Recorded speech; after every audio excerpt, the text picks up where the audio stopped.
Vote শেষ হওয়ার ২১ ঘন্টা পার হলেও জাকসু ও হল ইউনিয়ন নির্বাচনের গণনা এখনও শেষ হয়নি। প্রশ্ন উঠছে, কখন পাওয়া যেতে পারে জাকসুর ফলাফল, আর কেন ফলাফল পেতে এত দেরি? কমিশন কর্মকর্তাদের তথ্য অনুযায়ী ভোট গণনা গতকাল রাত 10:30টার দিকে শুরু হয়। হল ইউনিয়নের ফলাফল সম্পন্ন হওয়ার পর কেন্দ্রীয় ইউনিয়নের ভোট গণনা করা হবে। আজ শুক্রবার দুপুর 1টা 7 পর্যন্ত 18টি হলে ভোট গণনা শেষ হয়েছে। এখনও বাকি আছে 3টি হলের ভোট গণনা। জাকসু নির্বাচন কমিশনের সদস্য রেজওয়ানা করিম স্নিগ্ধা সিনেট ভবনের কমিশনের অফিস থেকে এ তথ্য নিশ্চিত করেন।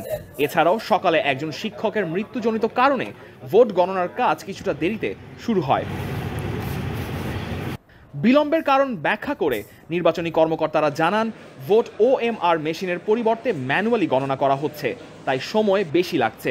নিয়ম অনুযায়ী প্রতিটি কেন্দ্রের সব ব্যালট বাক্স না আসা পর্যন্ত গণনা শুরু করা সম্ভব হয়নি।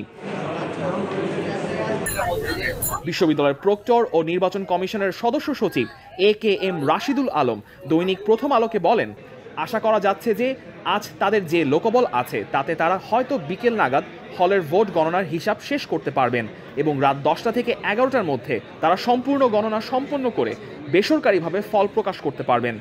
এর আগে গতকাল রাতে তিনি জানিয়েছিলেন, শুক্রবার দুপুরের মধ্যে নির্বাচনের ফল ঘোষণা করা সম্ভব হবে।